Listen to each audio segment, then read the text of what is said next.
বর্তমানে একটা বহু চর্চিত বিষয় বা বলতে পারেন যেটা ভাইরাল ম্যাটার, যে যুদ্ধ নিয়ে মানুষের আগ্রহ, এবং আগ্রহ ঠিক বলবো না, যে মিডিয়াগুলোর আগ্রহ, এবং মিডিয়া একটা বড় খবর তৈরি করে করতে পারে এগুলো নিয়ে। সাম্প্রতিক সময়ে ইরানের ক্ষেত্রে ইরান, ইসরায়েল এবং ইউএসএ এই যুদ্ধটা আমরা মোটামুটি প্রথম থেকে খবর রাখছিলাম। প্রায় এখন তো ১ মাসেরও বেশি হয়ে গেছে। প্রায় এক মাস হয়ে গেছে। তারপরেও বিশেষ কোনো চেঞ্জেস আমরা দেখলাম না।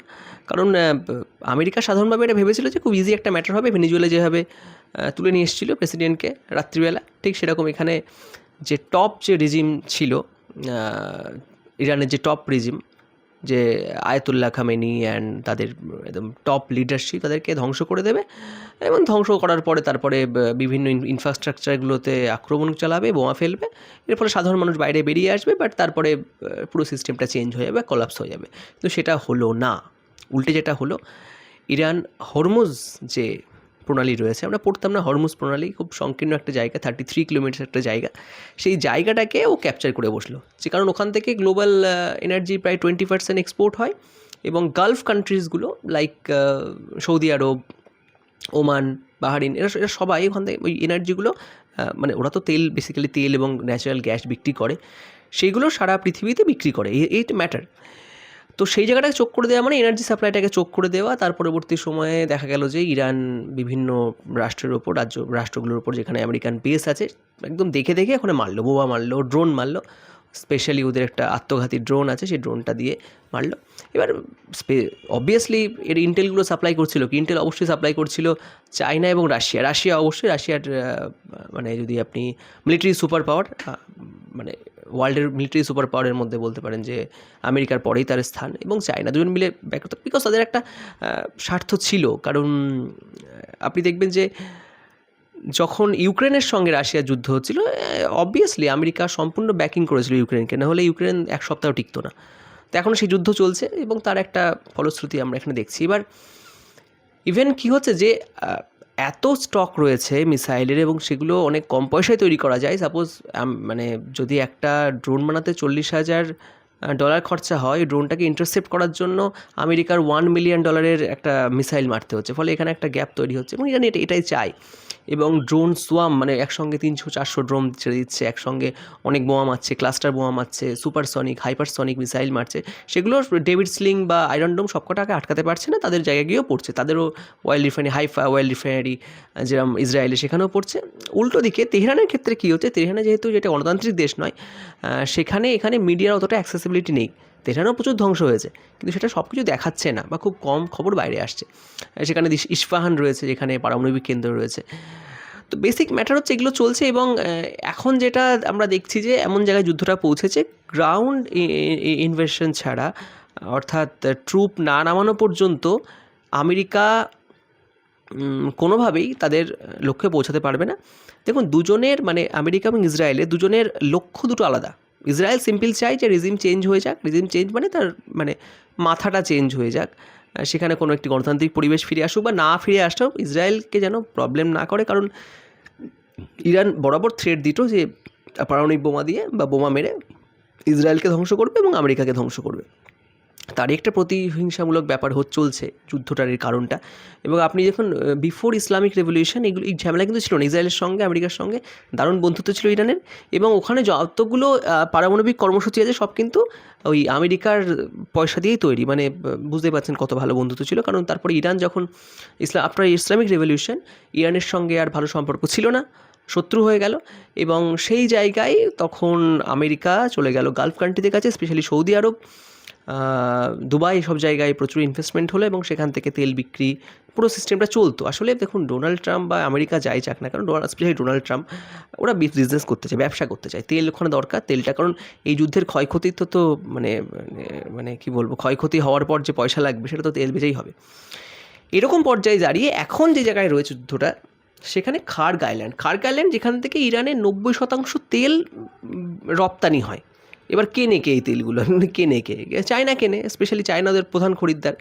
আরও অন্যান্য ব্ল্যাক মার্কেটিং হয় বিভিন্ন জায়গায়, বিভিন্ন দেশ কেনে, পাকিস্তানের কিছু ক্ষেত্রে কেনে। এবং যারা বিক্রি করে, এই যে আইআরজিসি, যেটা শিয়া বলতে পারেন শিয়া মিলিটারি গ্রুপ, তাদের লোকজন এগুলো বিক্রি করে সারা পৃথিবীতে, ব্ল্যাক মার্কেটিং হয়, প্রচুর পয়সা করি আছে এখন, এবং সেটা দিয়েই আন্ডারগ্রাউন্ড টানেল বানানো হয়েছিল বিশাল, এখনও আছে টানেলগুলো। তার মধ্যে সারি সারি গাড়ি, বোমা, মিসাইল, এবং ওই যে ওখানে পাহাড়ের মধ্যে থেকে বোমগুলো মারছে, মিসাইলগুলো মারছে, মানে পাহাড়ের মুখটা বন্ধ করে দিচ্ছে আবার। এর ফলে কি আর দেখতে পাচ্ছে না? দেখতে পেলেও ওরা দেখে নিয়েছে যে ওয়ান টাইম লঞ্চার, ওখানে বোমা মারলেও কোনো লাভ নেই, বোমা মারলে ধ্বংস হয়ে গেলে ওখান থেকে আর লঞ্চিং হবে না। এরকম হয়তো হাজার হাজার লঞ্চিং প্যাড রয়েছে, এগুলো ধ্বংস করতে গেলে গ্রাউন্ড ট্রুপকে নামাতে হবে। এবার গ্রাউন্ড ট্রুপ যে নামাবে, খার্গ আইল্যান্ডকে দখল করবে বা সেটাকে চোকড করে দেবে, কিছু একটা করবে, প্ল্যান করছে, তার জন্য আমেরিকা টাইম কিলিং করছে। আপনারা বুঝতেই পারছেন, পাকিস্তানকে দিয়ে এখানে কাজ করানো হচ্ছে। পাকিস্তান একটা বলছে যে আমরা নেগোশিয়েট করছি, বা আমেরিকার কথাই নেগোশিয়েট করছি, বা ইসরায়েলের কথাই, ইসরায়েল বলবো না, আমেরিকার কথাই নেগোশিয়েট করছি, বা বিভিন্ন মুসলিম দেশগুলোর সঙ্গে, ইসলাম দেশগুলোর সঙ্গে কানেক্টেড হয়েছে। সেখানে সৌদি আরব রয়েছে, এই গতকালের মিটিং সম্ভবত, সৌদি আরব রয়েছে, তুর্কি রয়েছে, এদের সঙ্গে একটা মিটিং করছে এবং টাইম কিলিং করছে। আমার মনে হয় ডোনাল্ড ট্রাম্প টাইম কিলিং করছে, বিকজ তাদের যে অ্যাম্পিবিয়াস যে ট্রুপ আছে, স্পেশাল প্যারাট্রুপার রয়েছে, তাদের কিন্তু ডিপ্লয় করবে, কারণ আমেরিকার কাছে এটা একটা প্রশ্নচিহ্ন চলে আসবে যদি সে তার লক্ষ্যটাকে ঠিক না করতে পারে। অথবা ডোনাল্ড ট্রাম্প কোনোদিন বলতে পারে যে ঠিক আছে, আমরা জিতে গেছি, কোনো ব্যাপার না, আমরা সব ধ্বংস করে দিয়েছি, এই নেভি ধ্বংস করেছি, এয়ারফোর্স ধ্বংস করে দিয়েছি, আমরা এবার চলে যাচ্ছি, আমরা ইরানকে ক্ষতি করেছি। আর দারুণ ব্যাপারে আপনার 3 মাস আগেও দেখবেন যে ইরানের একটা নিউক্লিয়ার ফ্যাসিলিটির ওপর বোমা পড়েছিল, মাদার অফ অল বোম, একটা বাংকার ব্লাস্টার বোমা ফেলা হয়েছিল, এটা বাংকার ভেদ করে গিয়ে ভেতরে ব্লাস্ট হয়, এবং ডোনাল্ড ট্রাম্প বললেন যে না, আমরা তো জিতে গেছি, আমরা ইরানকে বহুদিন পিছিয়ে দিয়ে গেছি। এবার এই লোকটা, মানে আমেরিকার রাষ্ট্রপতি, এমন কথা বলেন যে আপনি মুখে একরকম বলবে, কাজে একরকম, আর মনের মধ্যে একরকম। সুতরাং এনার কথাকে ধরা যায় না যে কী বলছে। একটা টুইট করলো বা এক্স হ্যান্ডেলে লিখলো একরকম, করলো একরকম, ভাবলো একরকম। এবার এই ট্রুপগুলো এখানে এলে, আমেরিকা নিজেই জানে যে এখানে ট্রুপ ডিপ্লয় করা মানে খুব কঠিন ব্যাপার, কারণ এর অলরেডি ওদেরও ইয়ে রয়েছে, মানে কি বলে, মিলিটারি রয়েছে, এবং সেখানে মিলিটারিতে কতটা ক্যাপাবেল সেটা তো, কারণ ওদের হোম ম্যাচে খেলা হচ্ছে, ফলে ওরা জানে কোথায় কোন খোপ কাপড়া আছে, সেখান থেকে কী করবো। এবার ওদের ওই খার্গ আইল্যান্ড এবং তার পার্শ্ববর্তী যে হরমুজ প্রণালীকে যেটা ঘিরে রেখেছে বিভিন্ন মিসাইল দিয়ে, মানে মিসাইল লঞ্চার দিয়ে মিসাইলগুলো মারছে, সেই জায়গাটাকে দখল করতে পারলে আমেরিকা, তাহলে এবং পারলে একটা সুবিধা, পারাটা কঠিন। আর একটা হচ্ছে যে এই যে দুরকম, একটা যে ইরানের মিলিটারি আছে, একটা যে আইআরজিসি, যেটা শিয়া যে আয়াতুল্লাহ খামেনি, এই যে পুরো রিজিমটাকে প্রোটেক্ট করছে, দুটো আলাদা সম্পূর্ণ। এবং এখানে কিন্তু বিভিন্ন উপজাতির মানুষজন আছে ওখানে শিয়া যেরকম আছে, পার্সিরা আছে, পার্সিয়ান আর কি, তাদের মধ্যে ঠিকঠাক মিল নেই। এবার এই ডিভাইডেড অ্যান্ড রুল যেটা ইংরেজরা করেছিল ভারতবর্ষ বহু বছর আগে, সেইটা করে কিছু একটা করবে বলে আমার মনে হচ্ছে। আর এখানে যদি আমেরিকা ব্যাকফুটে যায়, আমেরিকার মুখ পুড়বে, আর যদি মুখ পুড়িয়ে চলে যায়, ইসরায়েল কিন্তু ছাড়বে না, কারণ ইসরায়েলের এজেন্ডা খুব সিম্পল, যে রেজিমটাকে চেঞ্জ করাবো, যেন তেন পোকারেনো, সেটা যদি 10 বছর লাগে, 20 বছর লাগে, তাই লাগবে। আর পেছনে ব্যাকিং করছে ইউএসএ, বিকজ এখানে আরও ব্যাপার আছে, এখানে অস্ত্রের লবি আছে, মানে যে অস্ত্র কোম্পানিগুলো অস্ত্র বিক্রি করছে, এবং যে ইহুদি কমিউনিটি আছে ইউএসএ, তারা প্রচুর পরিমাণে টাকা ঢালছে, এবং দেখবেন টপ অফ দ্য টপ পৃথিবীর যে কোম্পানিগুলো সব মাথায় ইহুদিরাই বসে আছে, এবং তাদের একটা লবি ওখানে চলে, অস্ত্র ব্যবসায়ীদের লবি আছে, ফলে একটা জগাখুচরি ব্যাপার। কিন্তু সাধারণ মানুষ এখানে কী বলবো, সাধারণ মানুষের জীবনের দাম মুড়ির মতো হয়ে যাচ্ছে। আমেরিকা কখনো স্কুলের ওপর বোমা ফেলছে, স্কুলের মানুষজন, মানে বাচ্চারা মারা যাচ্ছে, সেটা ডাজেন্ট ম্যাটার ইউএসের কাছে। ঠিক একই রকমভাবে ইরানও যে বোমাগুলো ফেলছে, সেটাও কী বলবো, ইসরায়েলের রেসিডেন্সিয়াল এলাকায়, এবং সেখানে মানুষজন, যদিও ওদের বাংকার সিস্টেম খুব উন্নত, মানুষজন কম মারা যাচ্ছে, কিন্তু এটা চলছে আর কি। তো এরকম জায়গায় দাঁড়িয়ে ফিউচারে আশা করা যায় 10-12 দিনের মধ্যে যুদ্ধটা, এটা বলা খুব কঠিন, বলা সম্ভবই নয়, যুদ্ধটা কিন্তু একটা টিপ জায়গায় পৌঁছাবে, কারণ আমেরিকার যে পরপর যে মানে প্রচুর পয়সা কড়ি আছে, ব্যাপার নেই ওদের, পয়সাটা ম্যাটার না, কিন্তু ওদের প্রেস্টিজের ম্যাটার, যে না করতে পারছি না, এবং ইসরায়েলও পেছন থেকে ব্যাকিং করছে। সব কিছু নিয়ে একটা ডিপ্লোমেসি দিয়ে টাইম কিলিং, তারপরে বিদ্রোহীদের দিয়ে একটা গৃহযুদ্ধ, এবং ওই যে অ্যাম্ফিবিয়াস যে এয়ার ক্যারিয়ারটা আসছে, তার মধ্যে অনেক যুদ্ধাস্ত্র আছে, অত্যাধুনিক যুদ্ধাস্ত্র আছে আমেরিকার কাছে, যেটা পৃথিবীর অনেক দেশের কাছেই নেই, বা কোনো দেশের কাছেই নেই সম্ভবত। স্টেলথ বিমান রয়েছে, সমস্ত দিক থেকে রয়েছে, এবং গালফ কান্ট্রিতে অনেক, তাদের অলরেডি $3 বিলিয়ন ক্ষতি হয়ে গেছে, মানে ধ্বংস ক্ষতি না, মানে ব্যবহার বিভিন্ন জিনিসপত্র খরচা হয়ে গেছে আর কি। সুতরাং এটা বেশি দিন টানবে না। ট্রাম্প অ্যাজ এ বিজনেসম্যান তেলটা চাই, তার জন্য যা করার হয় করবে, এবং তাড়াতাড়ি, এবং একটা স্ট্রং মেসেজ দেবে, যাতে মানে যুদ্ধটা জিতে গেছি বা এরকম পরিস্থিতি তৈরি করে। সেখানে নিউক্লিয়ার থ্রেটটা অনেকে বলছেন, বাট নিউক্লিয়ার থ্রেট আমার কারো কোনো মনে হচ্ছে না। নিউক্লিয়ার থ্রেটের ব্যাপার নয় এখানে, কারণ নিউক্লিয়ার থ্রেট কেউ নিউক্লিয়ার ইউজ করবে না। এবার এখানে ইসরায়েল দেখবেন একটা ন্যারেটিভ তৈরি করছে, যদি ওদের কাছে মানে পারমাণবিক বোমা থাকতো ওরা মেরে দিত। আর শিয়ার যে চিন্তাভাবনা, শিয়াদের তারা কিন্তু আত্মবলিদান দেয়, তারা কিন্তু হার স্বীকার করে না। এবং তাদের যে টেরর গ্রুপগুলো আছে, হামাস, হুতি, হিজবুল্লাহ, হুতিরা আবার রকেট ফায়ার করছে, ওদেরও একটা ওখানে চোখ পয়েন্ট আছে, ওখান থেকেও 12% এনার্জি যায়। তো যদি দুই জায়গাকে চোখ করে দিলে আবার গ্লোবাল ইকোনমি ওরা চায়, মানে ইরান তো চাই $200 তেলের ব্যারেল পৌঁছে যাক, কিন্তু সেটা এখনও হয়নি, সেটা ইরান চাইছে। এবং যখনই দেখবেন খার্গ আইল্যান্ডে আক্রমণ যদি হয়, গালফ কান্ট্রিগুলোতে আক্রমণ করবে এবং ওয়াটার স্যালিনেশন প্ল্যান্টগুলোতে আক্রমণ করবে। আপনারা জানেন ওখানকার জল 70 থেকে 90% জল ওই সমুদ্রের জল পিউরিফাই করে ওরা পান করে, সেইগুলোকে আক্রমণ করবে, ট্যাঙ্কারগুলোকে আক্রমণ করবে। আগামী দিনে দেখতে পারি এটা একটা ওস্ট কন্ডিশনে যেতে পারে, অথবা ভেতর থেকে পয়সা করি খাইয়ে, ঘুষ টুস দিয়ে মানুষকে পাল্টে গৃহযুদ্ধ বাদিয়ে কিছু একটা চেঞ্জ করতে পারে। কিন্তু যেহেতু শিয়া মিলিটেন্ট যারা আইআরজিসি, তারা কিন্তু আত্মসমর্পণ করবে না, লড়াই করবে, যুদ্ধ করবে মৃত্যুর আগে পর্যন্ত। এই হচ্ছে ফিলোসফিক্যাল চিন্তাভাবনা। একজন ব্যবসা, একজন বলছে আমি যুদ্ধ করব বিকজ এটা আমার, মানে এটা একটা পূর্ণ কাজ আর কি।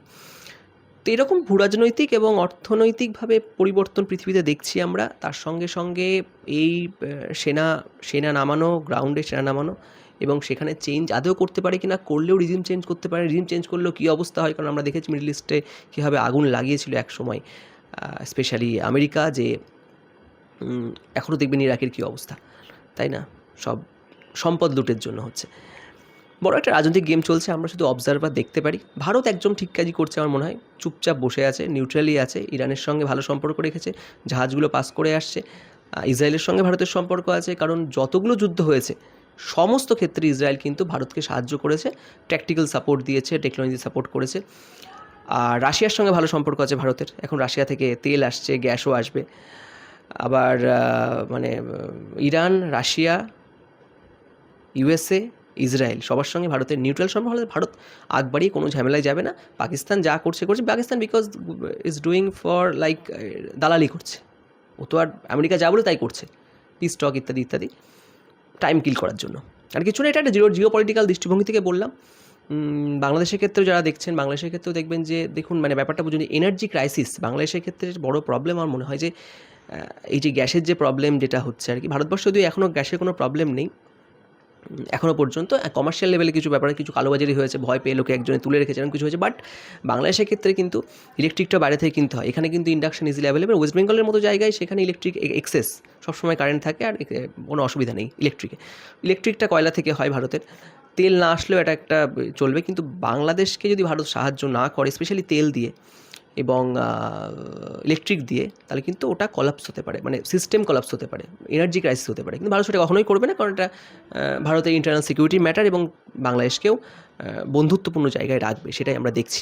যাই হোক, এটা আমার একটা পার্সোনাল ওপিনিয়ন ছিল, আপনারা জানাবেন আপনাদের মতামত। অসংখ্য ধন্যবাদ। পরের ভিডিওতে কথা হবে নতুন কোনো জিওপলিটিক্স টপিক নিয়ে।